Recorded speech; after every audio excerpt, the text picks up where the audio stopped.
Bonjour vie victorieuse, j'ai l'immense privilège de t'apporter la parole d'aujourd'hui en ce qui a trait du bon repas. Glorieux Père très saint, je te loue et te bénis, Seigneur mon Dieu, pour tout ce que tu rends possible dans nos vies de tous les jours. Seigneur, rien de mieux que ta parole, ta présence et ton amour, Seigneur, pour nous donner un boost dans cet automne, Seigneur, pour que nous puissions aussi avancer dans tes voies. Alors merci pour ta grâce déployée encore ce matin pour nous.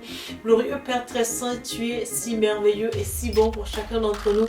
Saint-Esprit, je compte sur ta grâce et ta fidélité dans le saint nom de Jésus-Christ. Amen. Je compte sur la puissance de restauration aussi, Père, pour toute personne qui écoute cette vidéo, Seigneur, afin que les cœurs brisés soient aussi restaurés pour la gloire de ton nom, Seigneur Jésus. Amen. Amen. Donc, vraiment, le bon repas, c'est vraiment quelque chose d'agréable, quelque chose de magnifique, quelque chose qui nous fait du bien, qui nous, qui ajoute aussi à nos agréments de vie aussi. Parce que bien souvent, on célèbre avec de bons repas justement. Donc, ça a cette tendance à vraiment nous amener dans une dynamique un peu plus de festivité et puis où on se sent bien.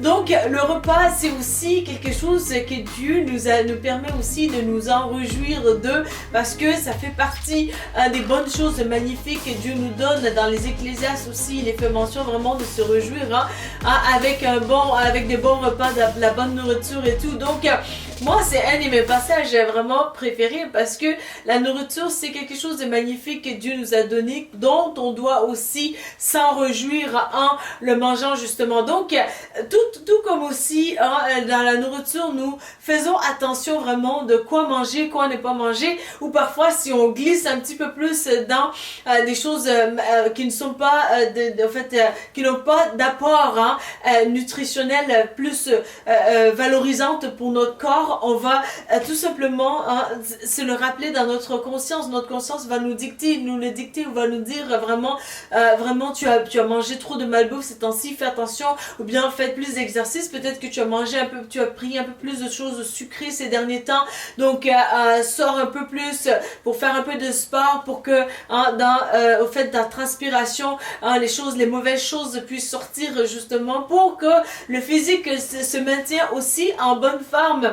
Donc, on est souvent en train de gérer vraiment notre manière de manger, quoi ne pas manger, peut-être le volet des protéines qu'on veut, que nous manque, et ainsi de suite. Alors, il n'en demeure pas moins aussi que vraiment dans la parole de Dieu, nous devons avoir aussi une approche plus stratégique.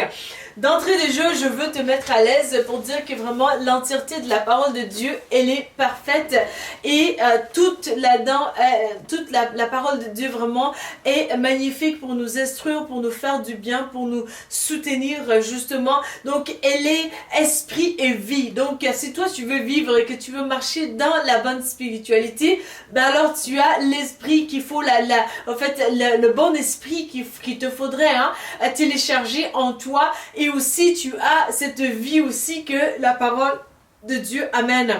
Donc, et aussi, lorsqu'on mange souvent la nourriture faite humaine, elle a cet apport-là de contribuer aussi à notre vie. Donc, si tu veux faire un test, je te conseille de ne pas le faire, mais je crois que c'est plus facile à démontrer que à peine quelques jours, peut-être si on ne mange pas, on va voir des choses se manifester au niveau du corps, et qui peut être même jusqu'à vers la mort aussi. Donc, d'où l'importance même aussi que lorsqu'on fait des temps de jeûne et prière, de faire attention à vraiment s'appuyer sur le Seigneur qui connaît notre corps, mais aussi qui va pouvoir nous aider stratégiquement à quoi manger, quoi ne pas manger, et comment la quantité, la qualité aussi importe. Donc, pour nous, il est important aussi de faire preuve de sagesse lorsque nous faisons attention, comme un peu dans la nourriture humaine, quoi manger, quoi ne pas manger, et quelle quantité, mais aussi dans le volet spirituel. Il n'en demeure pas moins que nous devons avoir une approche un peu plus aussi stratégique, intelligible aussi, parce que la parole de Dieu, elle est super bonne, mais lorsque vraiment tu passes par certaines situations données qui sont peut-être peut-être au-delà de tes capacités, c'est-à-dire que tu es peut-être en détresse, tu es dans les difficultés, et puis il y a des rejets, il y a des abandons, il y a beaucoup d'émotions qui se véhiculent. Donc dans ces moments-là, vraiment stratégiquement, je t'encourage à justement avoir une approche vers les psaumes. Hein. Donc la parole de Dieu est représentée comme plus la nourriture, mais la nourriture, il y a la nourriture solide là-dedans. Hein. Il y a vraiment des protéines, je t'assure, dans la parole de Dieu.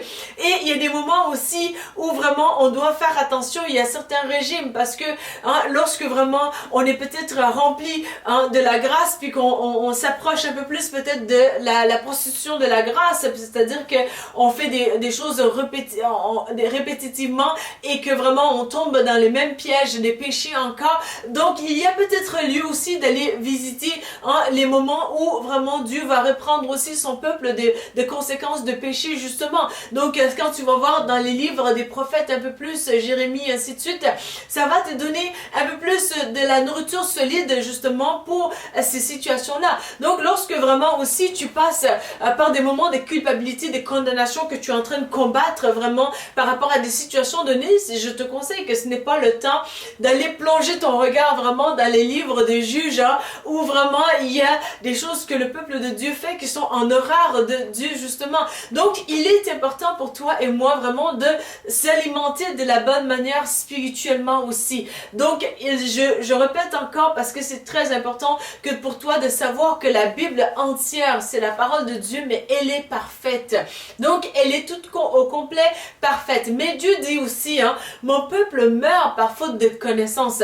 Je te dis en connaissance de cause parce que dans ma vie chrétienne au début, lorsque je ne savais pas ces choses-là, alors que je voulais juste avoir la parole de Dieu, alors bêtement je lisais ou bien j'écoutais la Bible audio, mais c'était pas de manière stratégique. Alors lorsque moi je souffrais de déprime un petit peu, ou bien que je souffrais peut-être plus aussi des condamnations de culpabilité, j'écoutais quasiment l'entièreté de la parole de Dieu. Et puis lorsqu'arrivaient des moments où Dieu réprimandait son peuple, et alors c'était moi la fautive là-dedans, dans le sens que moi je m'appropriais, non pas que Dieu m'accusait ou condamnait, non, ce n'est pas la volonté de Dieu, ce n'est pas ce que Dieu est justement. Il est le Dieu d'amour qui vient nous enlever la condamnation, la culpabilité, la honte à travers l'œuvre achevée de Christ, mais aussi il nous convainc des péchés, des justices et des jugements et en douceur. Donc moi je ne le savais pas par rapport aux condamnations justement, donc je prenais des paroles vraiment, les parties vraiment dures où Dieu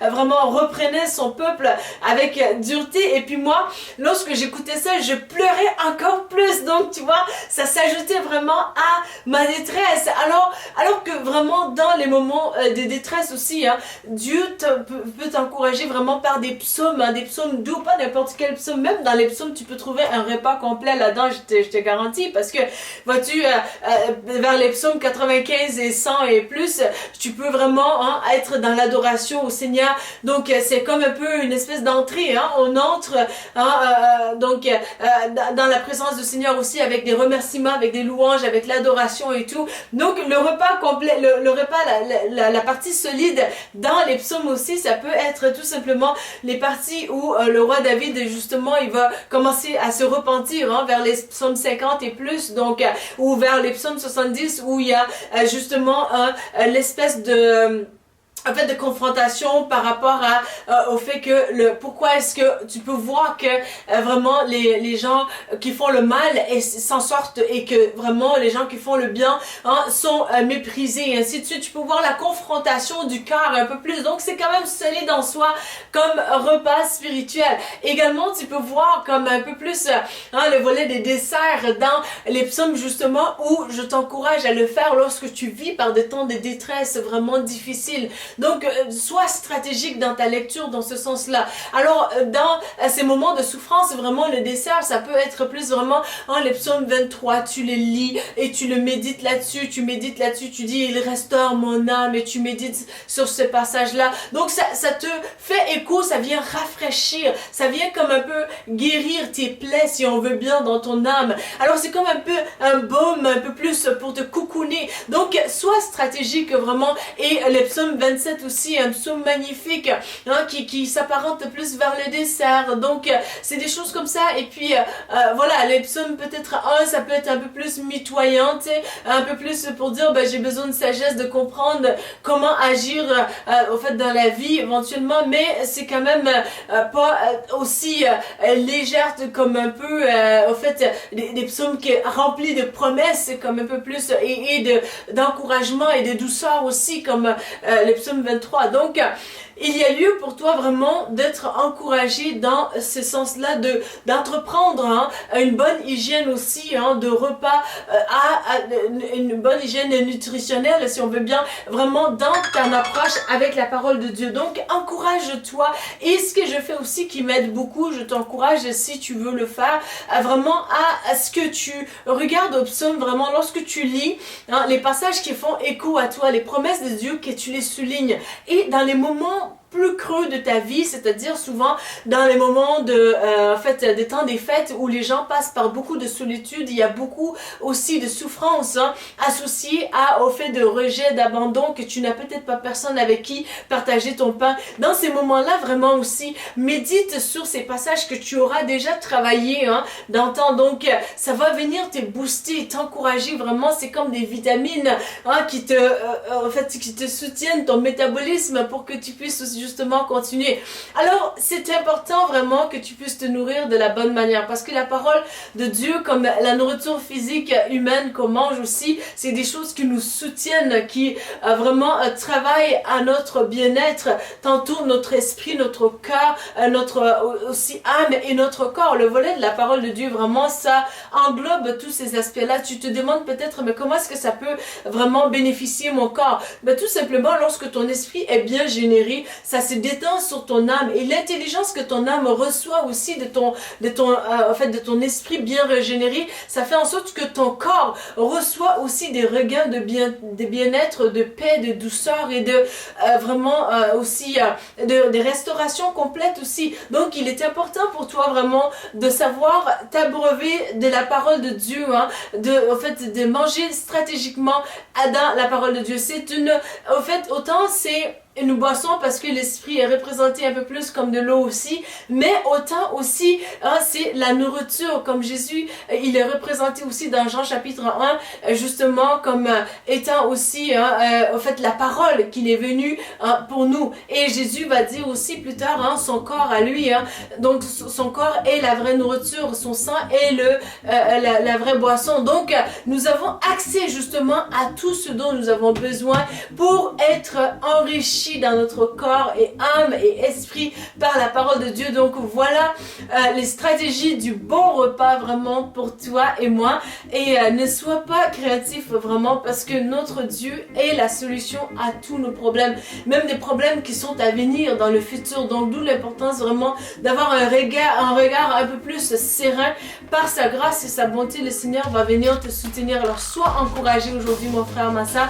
Voilà les messages aussi que j'avais sur le cœur pour toi. Si tu as aimé ces messages, n'hésite pas à les partager, n'hésite pas à les liker, n'hésite pas à t'abonner à notre chaîne pour ne pas manquer de prochaines vidéos. Donc il m'a fait plaisir de te servir aujourd'hui. Je te dis à bientôt pour une prochaine vidéo. Merci.